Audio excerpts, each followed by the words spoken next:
Do you have any further reason to believe that Donald Trump sent you this tax return himself, David? Well, I thought, Mark, that Donald had done this in the beginning.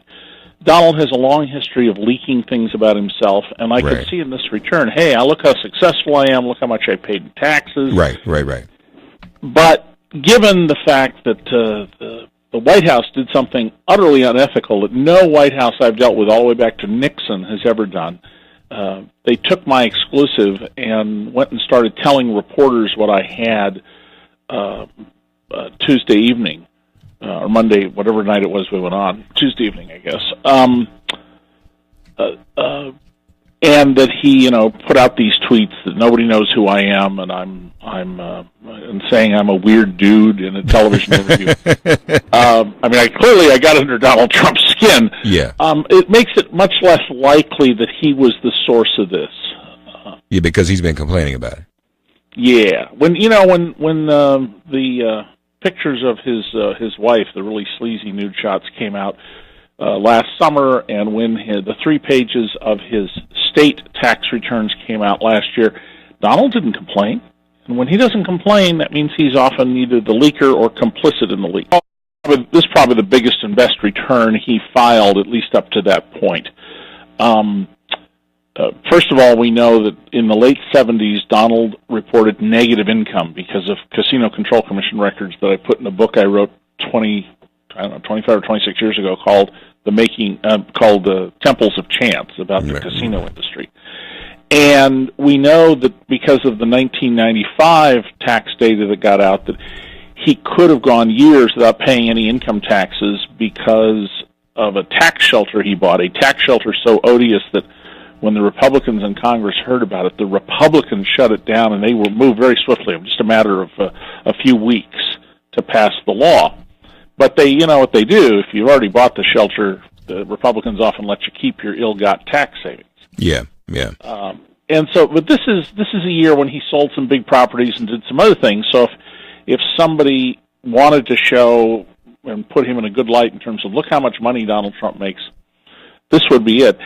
It is clear from this document, I can analyze from this document, that in the 10 years marked from 1995 to 2004, Donald Trump made a minimum of $815 million, $81 million a year. So, he's making a lot of money. These were the years, those 10 years ahead of 2005, where he reported the loss and paid no taxes. Is that correct? Yes. We don't, of course, literally know he didn't pay taxes, but those were the years when he used up the $918 million loss he never should have gotten. He didn't pay the banks back $918 million. Well, that's supposed to mean that you now have income of $918 million, and you would owe, at the time, about $360 million in taxes. The banks deducted this as a loss, right? He borrowed the money, he didn't pay it back, the banks take a loss. Trump, through a complex maneuver I can go into if you want, but I doubt you want to hear about it, he took the loss too. He took it for himself. So he deducted the bank's loss for himself. That's why when Congress heard about this device, they said, you can't do that. If everybody double deducts losses, nobody will pay taxes. Yeah. And they shut it down. Okay. So what's next? We really need to see the other pages. Does this tax return tell us where he got, how much money did he make? Was it $150 million? $152.7 million, and he would have paid only, under Donald Trump's tax plan, had it been in effect, he would have paid only $5 million in taxes. Now, here's what's interesting about that, Mark. The poorest half of Americans, on average, pay 3.5% of their income to the federal government, a little more than 3.5%. Donald Trump that year, if his plan had been in effect, would have paid less than 3.5%. So he would have had this unbelievable income, $3 million a week almost, and his tax rate would have been equal to people who make $30,000 a year. Do we know the source of that $152 million, David, or do we need? We don't know the sources. We know what types of income. There was $1 million of salary. There were business profits. There were real estate rental. But we don't know who it came from, and that's the problem. There are two aspects to this, Mark, that are vital. We know that Donald has gotten lots of money from the Russian oligarchs, who are essentially a government-sponsored network of international criminals. We know that he's doing business with dictators around the world, if not directly, then through their friends. You know, there's no Trump hotel in London or Paris or Frankfurt, but there's Trump properties in places like Dubai. Mm-hmm. And so we don't know the sources of his income. How much is the President of the United States affected by these sources of income, including Russian oligarchs? And secondly, we don't know who he's paying interest and royalties and fees to, but we do know that he owes a huge sum, a couple $100 million, to the Bank of China, which is owned by the Communist government in Beijing. It's a government-owned bank. Mm-hmm. I mean, think about that. Would you have imagined growing up, Mark, that we would be discussing someday a Republican president of the United States who is in debt to a communist bank? No. Yeah, not at all. Couldn't imagine. It's not imaginable, right? I mean, if you made it up, nobody would believe you. Right. We need to know that, and we can't know that without his complete tax returns, and we need to know it because these are matters of national security. We don't know that Donald Trump is not acting as an agent of a foreign government rather than the agent of the American people, and we need to see his tax returns. And frankly, I think Congress needs to look at the contracts. They need to go in and look at exactly who is putting money in his pocket or taking money out of it. We've learned that, and I don't know if you've been able to confirm this, like he didn't even know Rex Tillerson, had not met him. Correct. Before appointing him Secretary of State, right? Correct.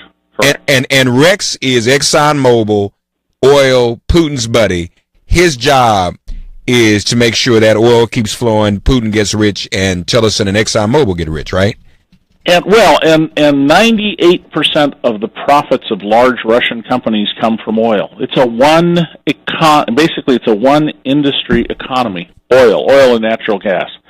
And so it's really important to understand how does this play into Donald Trump constantly expressing admiration for this murderous autocrat who publicly says democracy is a joke and who's trying to undermine democracy.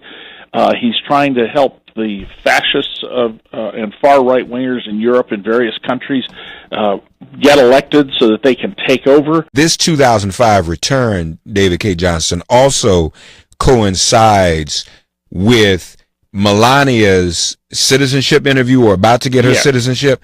So, as you said, this might be his best return, and that's another reason for it to be released conveniently for people to see that, whether a friend of his did it or not, or whether he did it.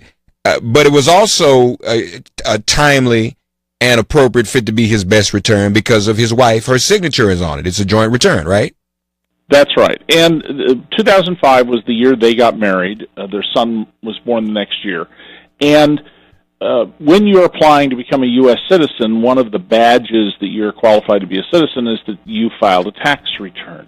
And most very wealthy people like this, especially when one partner has all the money, do something called married filing separately. And the reason you do that is you don't want the less rich spouse to have a lever over you if there's any things being done in that tax return that are improper, and if you get in a dispute and a divorce, even if you have a prenuptial agreement.